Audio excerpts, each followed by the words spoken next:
Hi అండి. Welcome to Madhu's world. ఇవాళ నేను నా స్టైల్లో పూరి ఎలా చేస్తానో చూపిస్తానండి మీకు. దానికి కావలసిన పదార్థాలు గోధుమ పిండి అండి. ఇది నేను జల్లించి పక్కన పెట్టుకున్నాను. పంచదార ఒక స్పూన్ అండి. కొద్దిగా శనగపిండి అండి ఓ 2 స్పూన్లు. సూజీ రవ్వ తీసుకుంటానండి నేను, అదొక 3 స్పూన్లు. కొద్దిగా పాలండి కాచి చల్లార్చినవి. సాల్ట్ రుచికి తగినంత అండి. ముందు ఈ గోధుమ పిండిలో సరిపడినంత సాల్ట్ వేసుకుంటున్నానండి. ఇప్పుడు శనగపిండి ఒక 3 స్పూన్స్ దాకా ఉంటుందండి. సూజీ రవ్వ, పంచదార అండి. సూజీ రవ్వ వేయటం వల్ల ఏంటంటే పూరీలు మనకి క్రిస్పీనెస్ వస్తాయండి. షుగర్ వేయటం వల్ల స్వీట్నెస్ వస్తుంది. శనగపిండి అండి, ఇది చాలామందికి తెలియదు.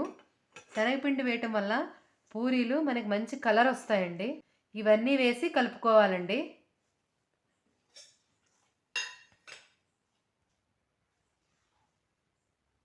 మొత్తం ఇలా కలిపేసుకున్నానండి.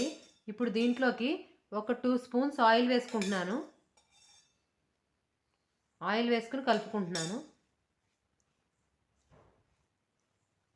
ఆయిల్ వేసుకున్నాను కదా, కలిపేసుకున్నాను. ఇప్పుడు దీంట్లోకి పాలు ఉన్నాయి కదండి, 1 కప్పు పాలు పోసుకుంటున్నాను. పోసుకుని కలిపేసుకున్న తర్వాత ఎన్ని నీళ్ళు పడతాయో చూసుకుని కలుపుకోండి. పూరీ పిండి ఎప్పుడైనా సరే మరీ సాఫ్ట్గా రాకూడదు, మరీ టైట్గా రాకూడదండి.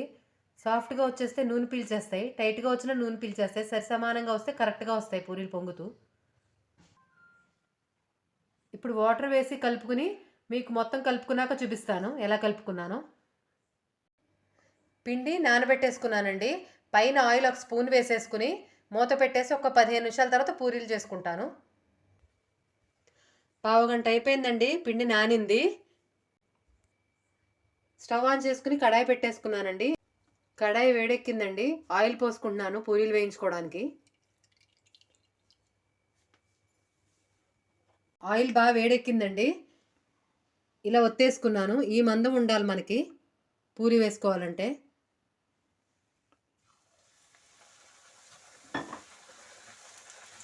ఇలా అన్ని వైపులా తిప్పుకుంటూ ఫ్రై చేసుకోవాలండి పూరీని.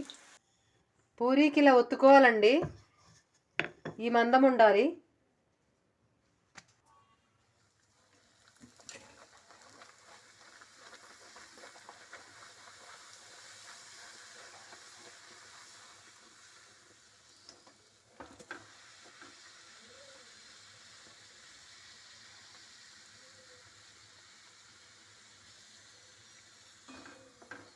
ఇలా వేయించుకోవాలండి.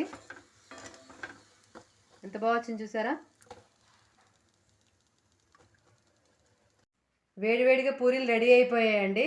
దీన్ని నేను దహి ఆలు కూరతో ప్రజెంట్ చేస్తున్నాను. ఈ దహి ఆలు కర్రీ పూరి, చపాతీ, పుల్కా, నాన్లో అన్నిట్లో బాగుంటుందండి. దహి ఆలు కూర కూడా ఛానల్లో పోస్ట్ చేశాను, చూడండి. నా ఈ వీడియో కనుక నచ్చినట్టయితే నా ఛానల్ని సబ్స్క్రైబ్ చేయండి, లైక్ చేయండి, షేర్ చేయండి. మరిన్ని మంచి మంచి వంటకాలతో మీ ముందుకు వస్తాను. Thank you.